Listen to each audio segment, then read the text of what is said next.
يصلح لكم أعمالكم ويغفر لكم ذنوبكم ومن يطع الله ورسوله فقد فاز فوزا عظيما أما بعد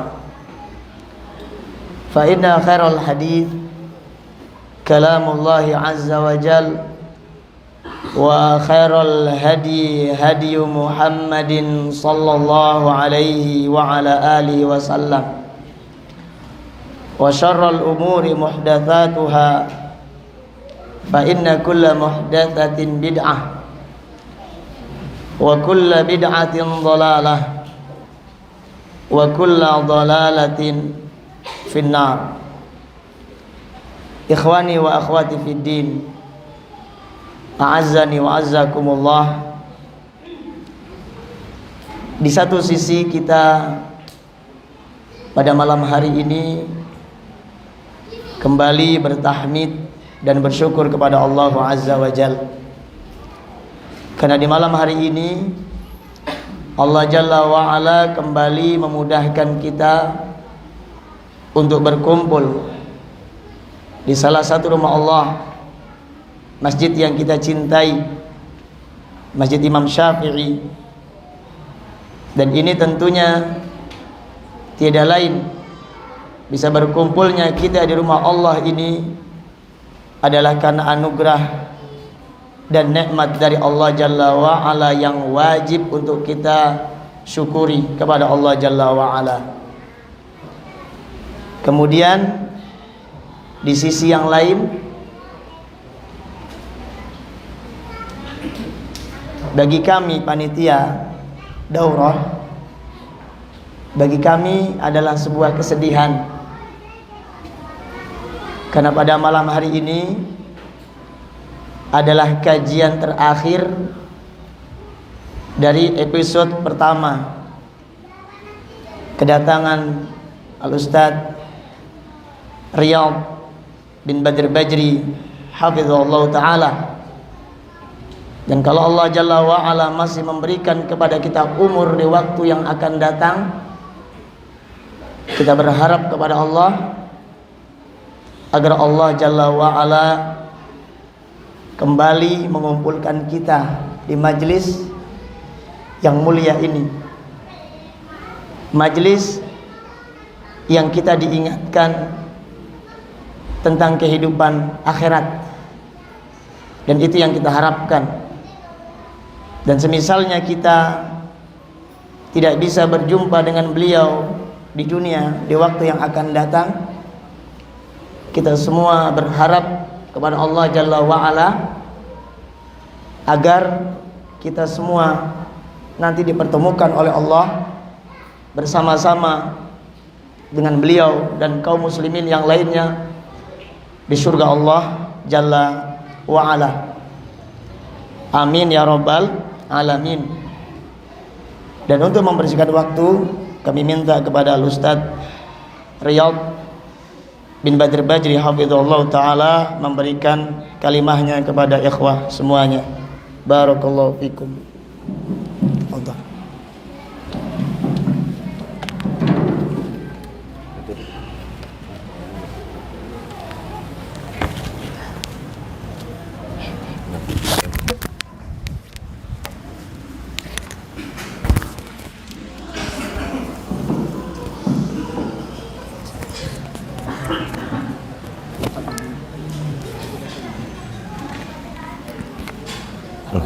Rozim.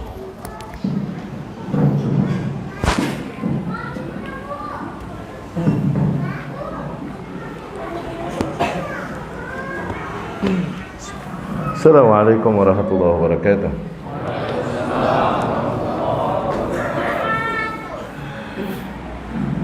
Bismillah, masyaallah. La yasuqul khaira illa Allah. Bismillah, masyaallah. La yusrifu su'a illa Allah. Bismillah, masyaallah. Fama min ni'matin famin Allah. Bismillah, masyaallah. فلا حول ولا قوة إلا بالله العلي العظيم وبسم الله والحمد لله وقد كفى والصلاة والسلام على سيد المصطفى وعلى آله وأصحابه ومن كانوا بآثارهم مقتفى أما بعد إخواتي رحمكم الله. Materi yang kita janjikan, materi malam ini adalah tentang wasatiyah Islam. Dengan bahasa lain, proporsionalitas syariat Islam. Proporsionalitas syariat Islam. Ya. Ini hakikatnya melanjutkan pembahasan dari yang pertemuan kita pertama kemarin ketika kita membahas Al-Fatihah. Ya, setelah kita jelaskan tentang makna as-sirat al-mustaqim, jalan yang lurus adalah jalan yang dibawakan oleh Allah Subhanahu wa taala melalui Rasulnya sallallahu alaihi wasallam dan disampaikan oleh murid-murid atau para sahabatnya radhiyallahu anhu. Jalan yang lurus adalah jalan mereka para salafus saleh. Ya. Setelah kita jelaskan di mana simmah inti, sifat yang paling dominan yang ada pada jalan yang lurus tersebut, di mana jalan tersebut bersifat di tengah. Bersifat di tengah. Ya. Sebagaimana garis yang digambarkan oleh Rasulullah sallallahu alaihi wasallam di dalam hadisnya Abdullah bin Mas'ud radhiyallahu anhu.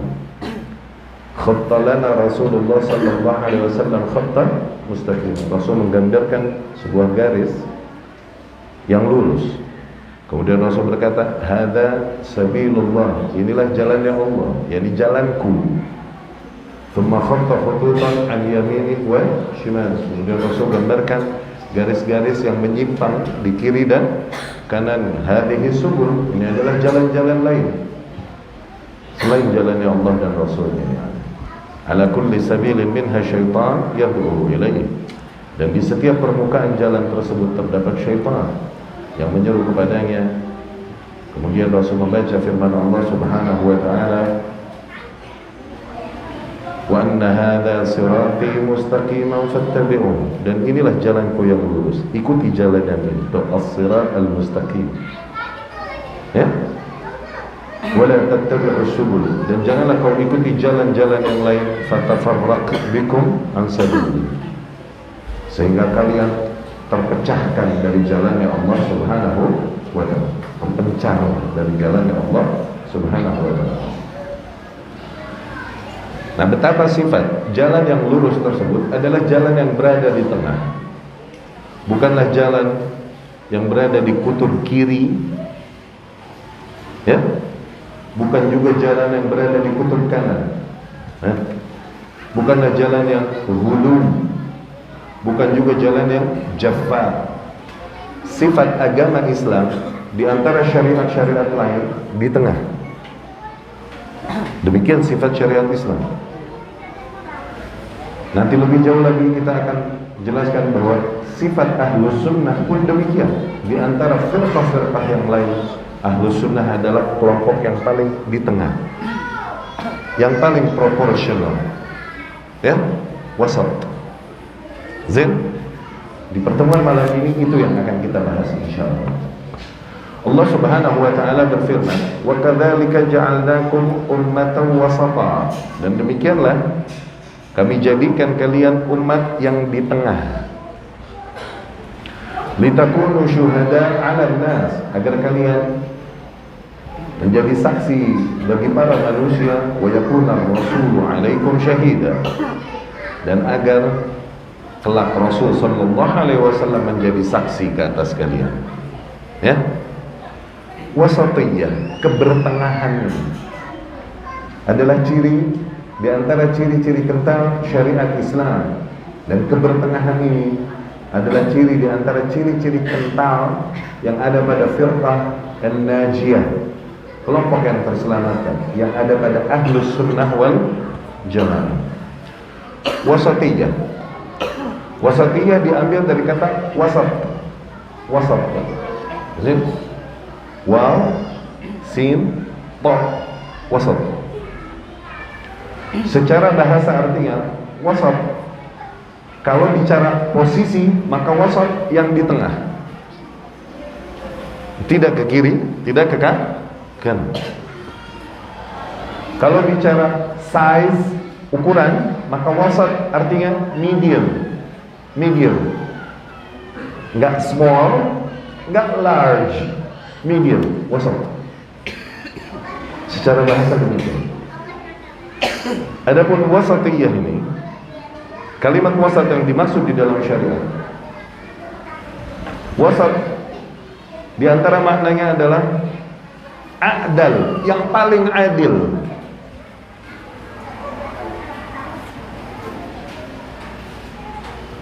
Dari situ Allah Subhanahu wa taala berfirman, "Kadzalika ja'alnakum ummatan wasata." Demikianlah kami jadikan kalian umat yang wasat, yakni umat yang paling adil. Yang adil yakni enggak condong ke kiri, enggak condong ke kanan. Lihat. Allah berfirman, "Qala awsatuhum alam aqul lakum laula tusabbihun." Dan orang yang paling wasat di antara mereka berkata, gitu. Bukankah aku telah katakan kalian, andai saja kalian tidak bertasbih, yakni tidak mengucapkan istifna insyaallah. Ahli tafsir mengatakan wasat di sini adalah a'daluhum, yang paling fair di antara mereka. Ya, wasat. Wasat di antara maknanya selain paling adil, yang terbaik.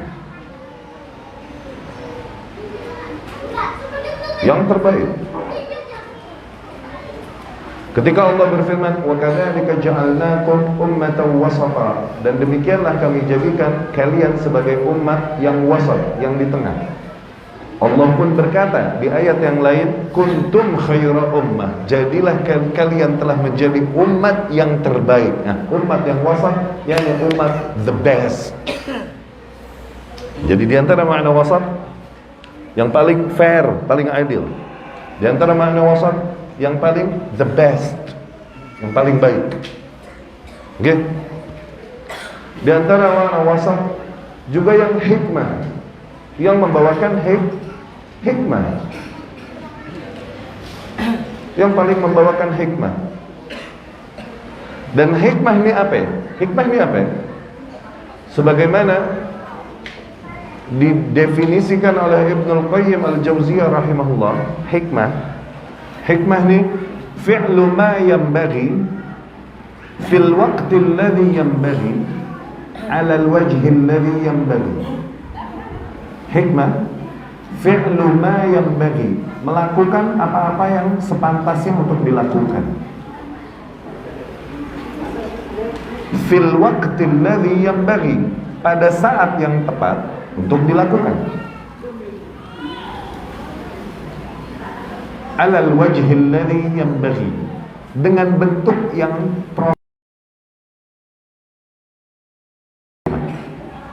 ajib. Lagi hikmah, Ibnul Qayyim Al-Jauziyah rahimahullah berkata, fi'lu ma yanbaghi, melakukan apa-apa yang seharusnya untuk dilakukan. Fil waqti alladhi yanbaghi, pada saat yang tepat untuk dilakukan. Alal wajhi alladhi yanbaghi, dengan bentuk yang proporsional, enggak berlebihan, enggak juga kurang. Itu hikmah. Dari situ kalam yang diriwayatkan dari salaf, di antaranya banyak yang meriwayatkan dari Ali radhiyallahu anhu, terlepas dari sanadnya ya, menggambarkan sikap yang wasat, sikap yang di tengah adalah sikap yang paling bijak. Sikap yang wasat adalah sikap yang paling bijak. Khairul umur awsatuha. Sebaik-baiknya perkara adalah yang paling tengah. yakni yang paling bijak, paling adil. Ya kan? Syuf, isma. La takun ratban fatu'sar, wa la takun yabisan fatukassan. Janganlah kau menjadi keras sehingga kau dipatahkan, tapi jangan juga kau menjadi lembek sehingga kau diperas. Kemana arahnya? Yang tepat, yang bijak. La takun ratban fatu'sar, wa la takun yabisan fatukassar. Janganlah kau menjadi lembek sehingga kau diperas. Tapi jangan juga kau jadi kenceng keras sehingga kau dipotek, dipatahkan.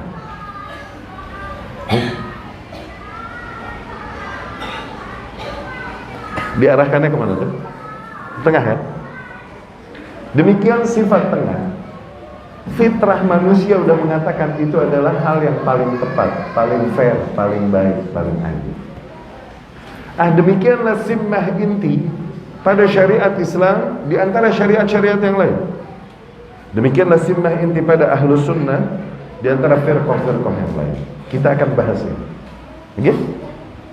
Apabila kita bandingkan dengan syariat-syariat terdahulu, betapa syariat Islam kelihatan banget bahwa syariat Islam adalah syariat yang di tengah. Dibanding dengan syariat terdahulu baik dari Yahudi ataupun Nasrani. Di tengah syariat Islam. Dari banyak bentuk nilai hukum dan syariatnya kelihatan. Contoh, sample case, contoh kasus. Urusan toharoh, urusan bersuci. Yahudi nih, syariat mereka keras. Al-Ahdul Qadim ini, Taurat, kencang. Kalau wanita haid pada mereka itu diisolasi, nggak boleh makan bareng, nggak boleh minum bareng. Nggak ada wudu pada mereka, nggak ada bersihin najis. Kalau baju kena najasah, dirobek, dibuang, tambel. Keras syariat dulu. Berarti bajunya tambelan mulu, begitu kali ya. Nggak ada wudu pada mereka. Dan kalau beneran mau tobat di antara mereka, bunuh diri. Tuh lihat. Itu faktulu anfusakum in kuntum shadiqin. Bunuhlah coba diri kalian kalau kalian memang serius beneran. Serem enggak? Urusan toharoh, bersuci nih, baik bersuci diri atau jiwa, di Yahudi keras. Nih. Nasrani, ini satu kutub ya. Nasrani, kutub satunya yang berseberangan. Enggak ada toharoh sama sekali. Enggak ada pada mereka mandi junub, enggak ada. Bahkan wanita yang lagi haid, beberapa kabar mengatakan mereka boleh menyetubuhinya.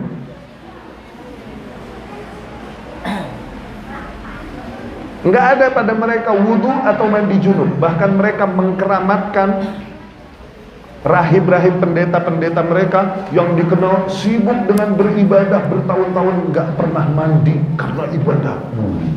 Itu bajunya dikeramatin sama dia. Dua kutub gak? Bisa bayangkan gak? Islam di mana? Baju kena hadas, najasah, cuci pakai air. Hadas ringan, wudu. Hadas besar, mandi. Wanita haid boleh bersosialisasi, cuman jangan duhlah, jangan penetrasi. Itu boleh. Ajib. Nasrani mau tebus dosa, Yahudi tadi mau tobat gimana? Nasrani mau tebus dosa, redemption, ngaku, dibalik bilik. Forgive me Father for I have sinned. Ya salam. Maafkan aku Bapak, aku telah berdosa. Oh son, what have you done? Wahai anakku, apa yang telah kau lakukan? Ngaku, bayar. Kelar dosa lu. Ajib gak? Ajib bro. Redemption.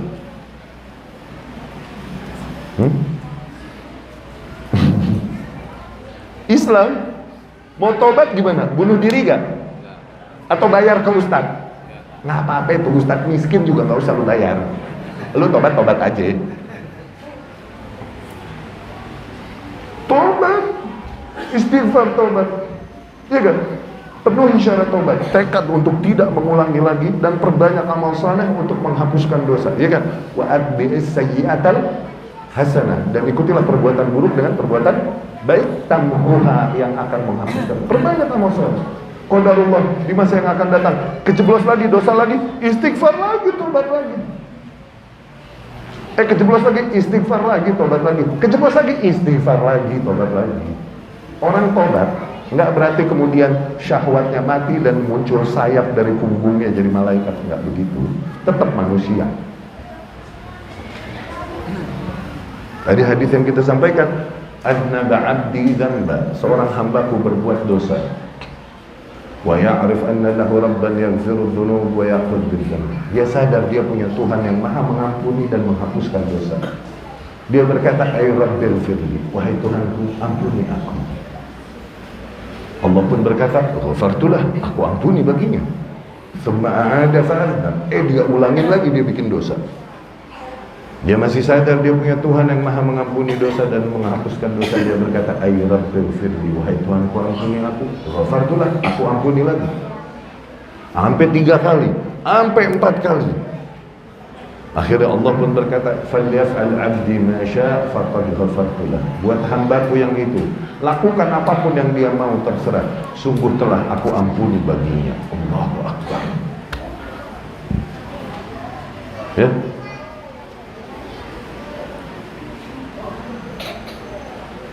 Lihat betapa syariat Islam, syariat yang di tengah. Tergambarkan nggak? Anda cukup bisa menggambarkan nggak betapa syariat Islam itu di tengah di antara dua kutub syariat tadi? Iya nggak? Hah? Poligami. Berat. Yahudi halal buat lelaki menikahi wanita tanpa batasan, kalaupun ratusan. Yahudi. Syariat dulu, syariat sebelum Isa alaihissalam.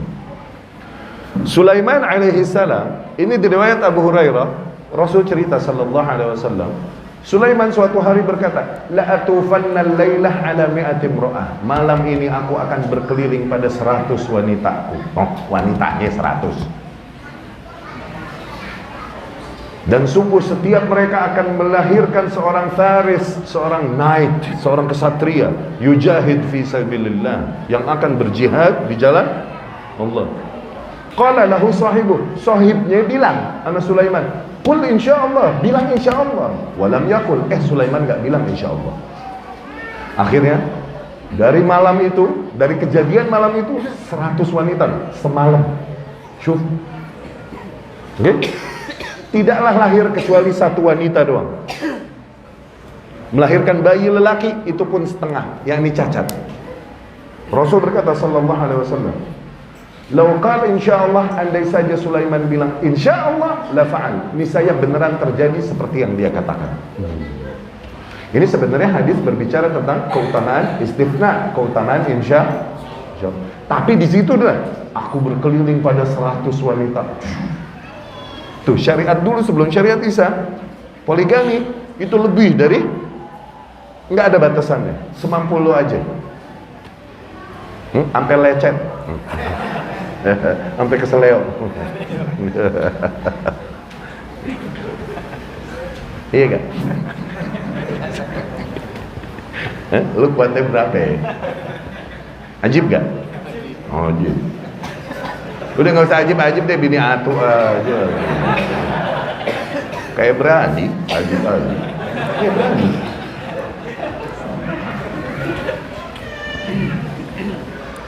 Nasara, kutub satunya, poligami haram total. 1 wanita untuk 1 lelaki, 1 lelaki untuk 1 wanita. Inilah kesetiaan dalam hidup. Nah, ini yang tersebar melalui ide mereka ini, melalui novel-novel, sinetron-sinetron dan cerpen-cerpen di dunia, sehingga dunia menangkap bahwasanya kesetiaan adalah 1 lelaki dengan 1 wanita. Kalau 1 lelaki memiliki lebih dari 1 wanita, ini pengkhianatan. Disebarin itu sama film Hollywood dan lain-lain, ide ini. Oke? Padahal mubadzir.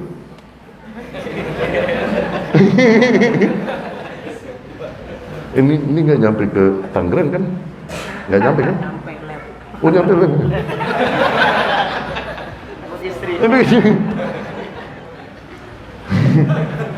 Itu pakai di live-in sih.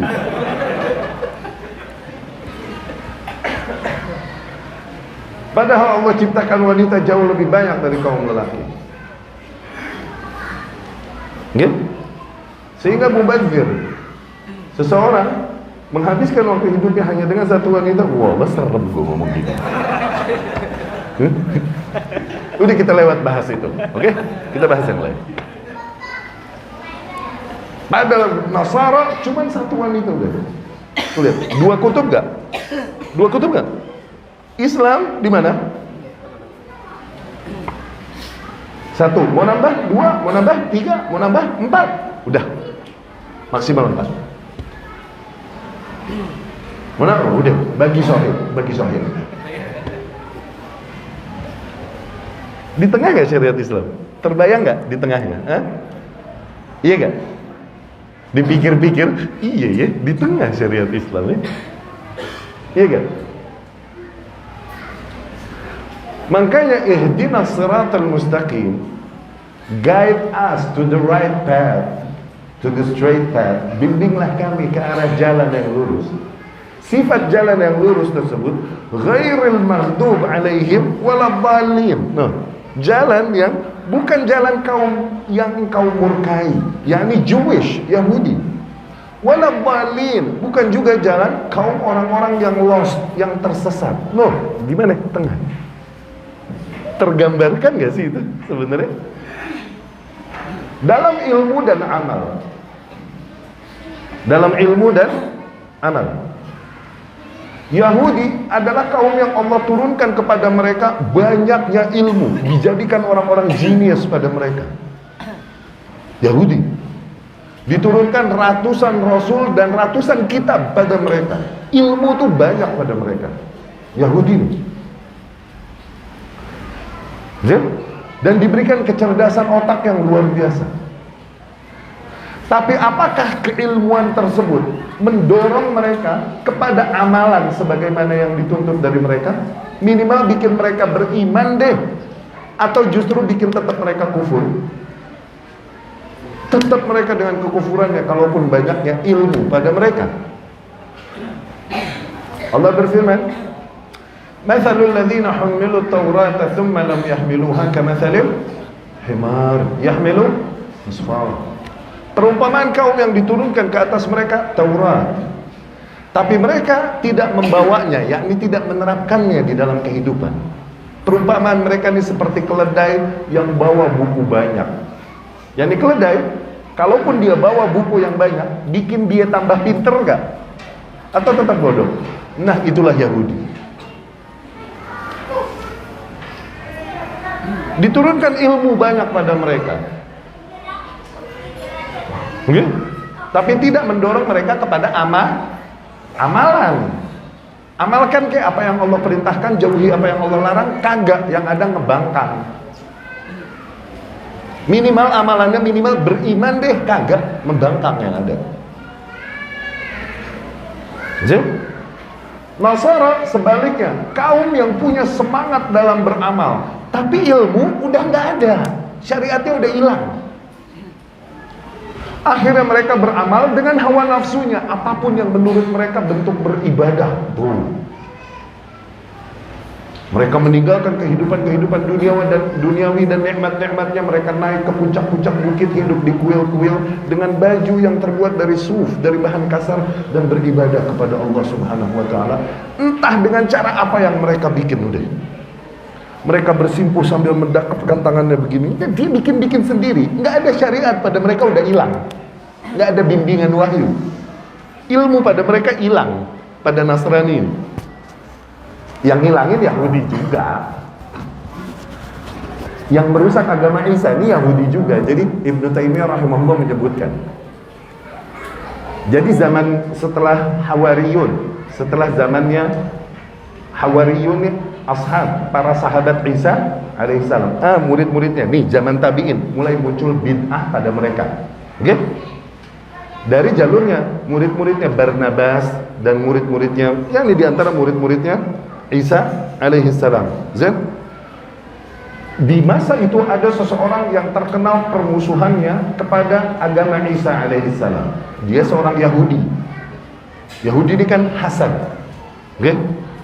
Terkenal permusuhannya kepada agama Isa alaihissalam, okay? Namanya nih orang Baulus.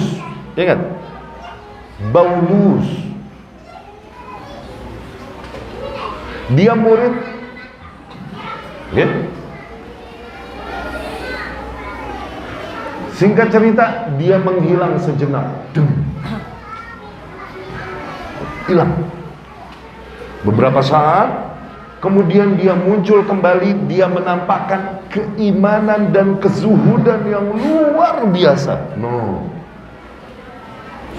Keimanan kepada Isa dan hidup yang zuhud luar biasa, dan akhlak yang sangat manis luar biasa. Tuh jagonya Yahudi. Siapa namanya tadi? Baulus, yakni Paulus.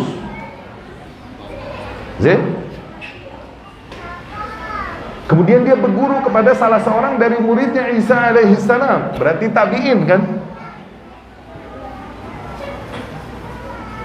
Nggak lama dia ikhtilaf sama gurunya, dan dengan keutamaannya dia bikin sekte sendiri. Kaum yang mengeluh-elukan, tahu nggak si Paulus yang dulu begitu orangnya, sekarang masya Allah tabarakallah, dia memikat manusia dengan akhlak yang manis dan hidup yang zuhud luar biasa, sehingga para manusia pun terpaku padanya.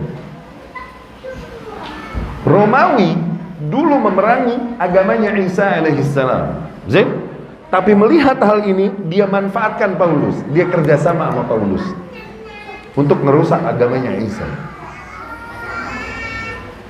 Oke? Untuk merusak agamanya Isa. Akhirnya ketika dia dielulukan,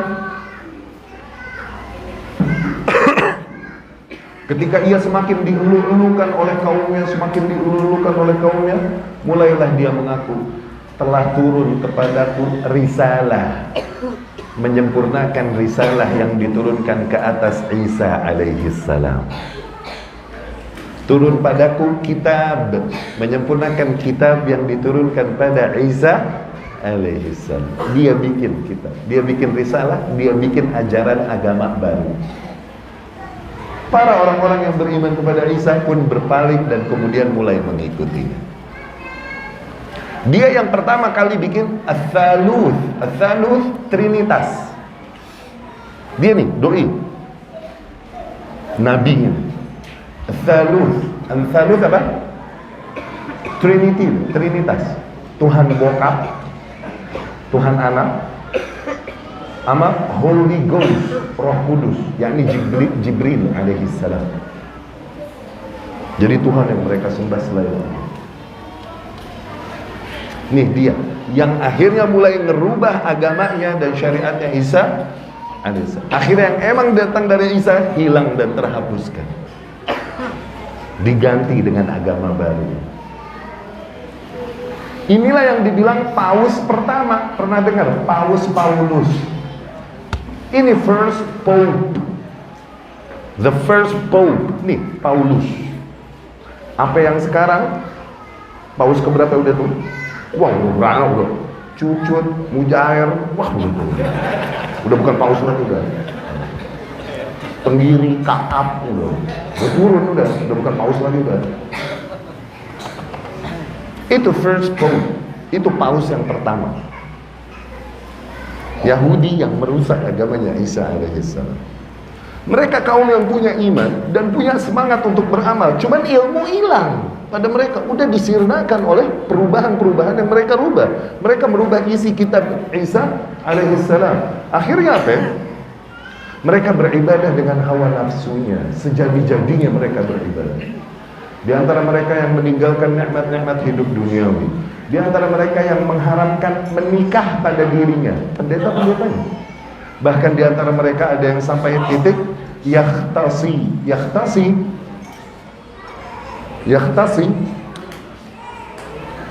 Seseorang membuang khasiyah yakni khasiyahnya dibuang.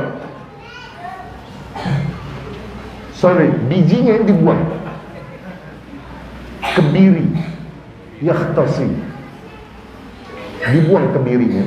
Di kebiri itu dibuang, bijinya dibuang. Untuk apa? Untuk full all out ibadah. Gaya beragama inilah yang masuk nanti ke kaum muslimin jadi warna sufi. Nah dia gaya ini. Faham? Demikian orang-orang sufi beribadah tanpa dalil, tanpa bimbingan. Pokoknya hawa nafsunya mereka kerahkan untuk bentuk ibadah mereka. La ilaha illallah. Dekelang dari sono.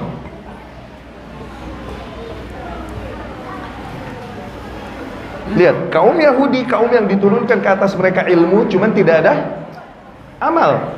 Kaum Nasrani, kaum yang punya semangat beramal tapi nggak punya ilmu. Nah, kaum Yahudi diturunkan pada mereka ilmu, cuman ilmu ini tidak mendorong mereka kepada amalan. Mereka tetap mengingkari rasul-rasul yang diutus pada mereka. Jadilah mereka al-maghdub alaihim, kaum yang dimurkai. Oke? Nasrani kaum yang punya semangat beramal, cuman nggak punya ilmu yang membimbing mereka. Ilmu yang datang pada mereka udah dirubah, disimpangkan. Jadilah mereka kaum yang balin. Nah, ceritanya begitu. Islam gimana? Islam ilmu disuruh, amal disuruh. Ilmu disuruh, amal disuruh. Tidaklah mulia ilmu tanpa amal, tidaklah mulia amal tanpa ilmu di Islam. Nggak? Dalam banyak ayat dan hadis dimuliakan ilmu. Yarfa'illahu alladhina amanu minkum walladhina utul ilma darajat. Allah mengangkat orang-orang yang beriman dan orang-orang yang diberi ilmu di antara kalian beberapa derajat. Tuh. Ya kan? Hal yastawi alladhina ya'lamuna walladhina la ya'lamun? Katakan, emang sama orang berilmu sama yang kagak berilmu? Tuh, ini pertanyaan bukan butuh jawaban. Pertanyaan lagi mencela, menghina.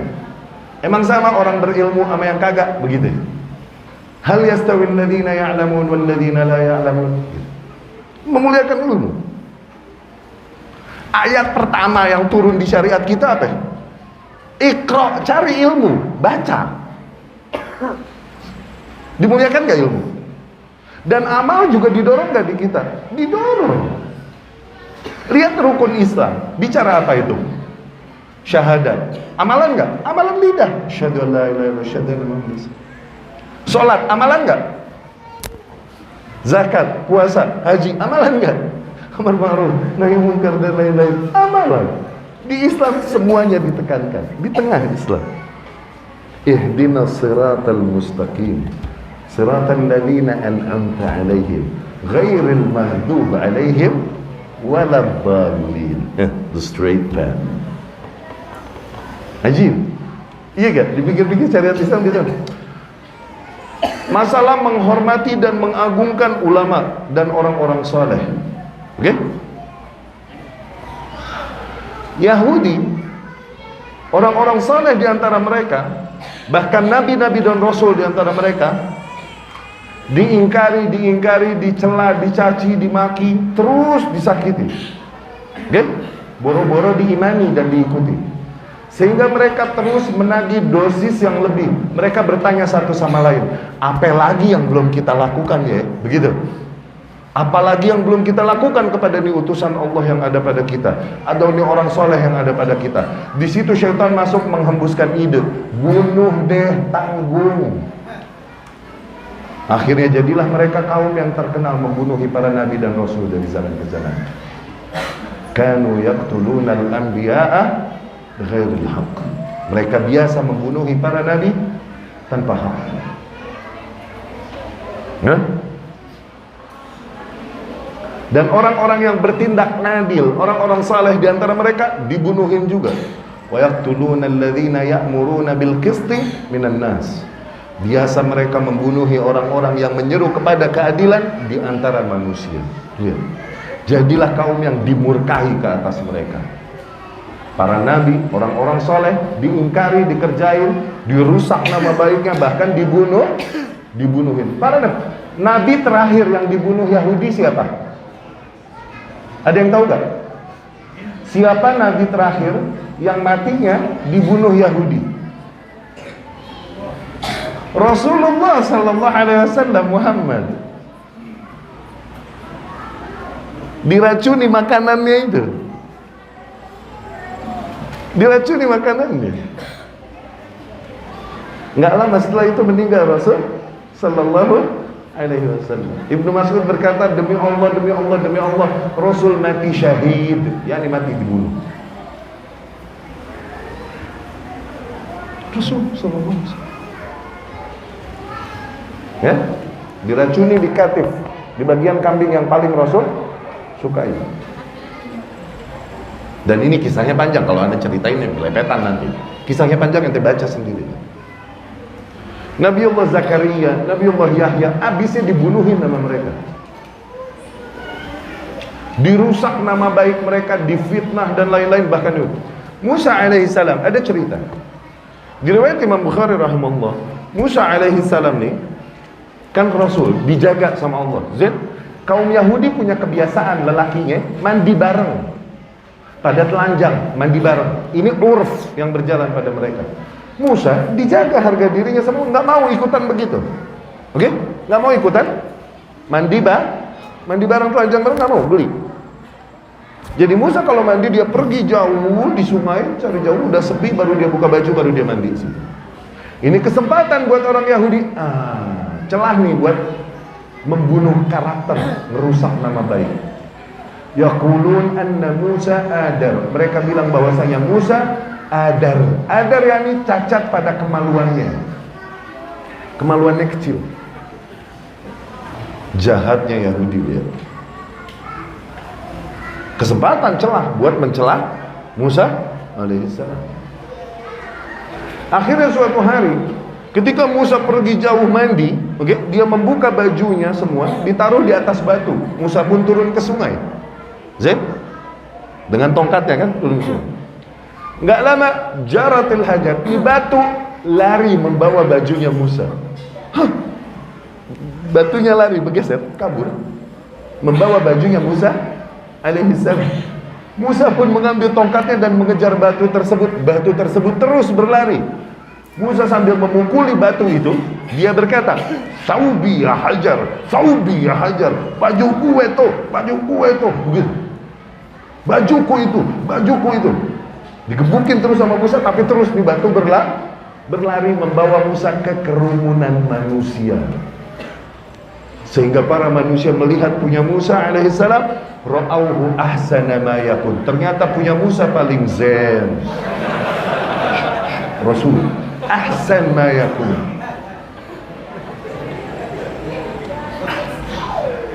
Rasul bilang sallallahu alaihi wasallam, aku tahu bocel-bocel di batu.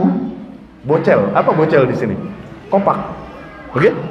Pecah-pecah batu itu, di batu itu karena pukulan tongkat Musa alaihissalam. Rasul bilang, aku tahu jumlahnya, bocel-bocel.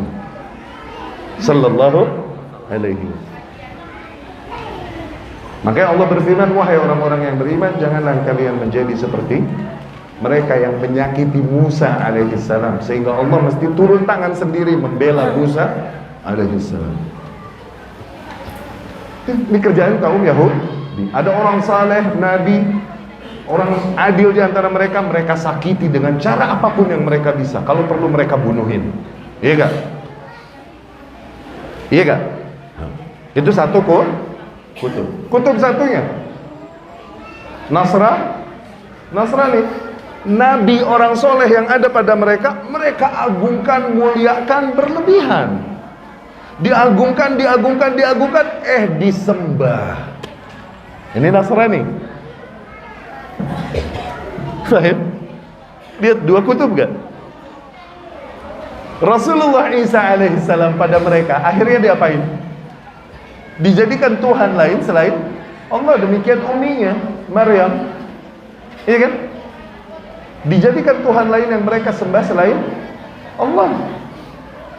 Allah berfirman, ya Isa, anta qulta lin-nasi takhiduni wa ummi ilahaini min dunillah. Iya kan? Orang-orang saleh di antara mereka elukan sehingga menjadi orang suci. Saint, pernah dengar Saint Joseph, Saint Petrus, tuh orang-orang suci di antara mereka. Sampai Saint Seiya.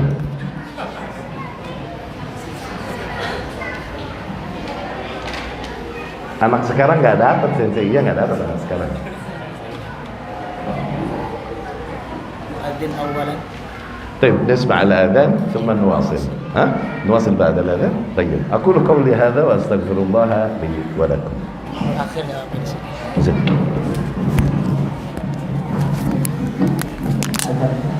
Jadi kita azan dulu, sholat isyanya kita takhir.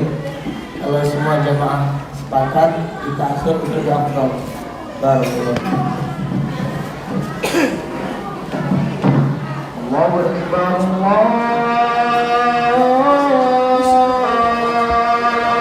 Akbar. Allahu Akbar, Ini dokter.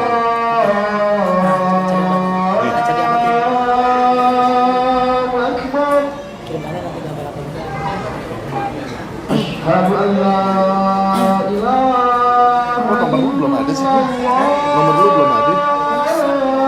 Berapa dah?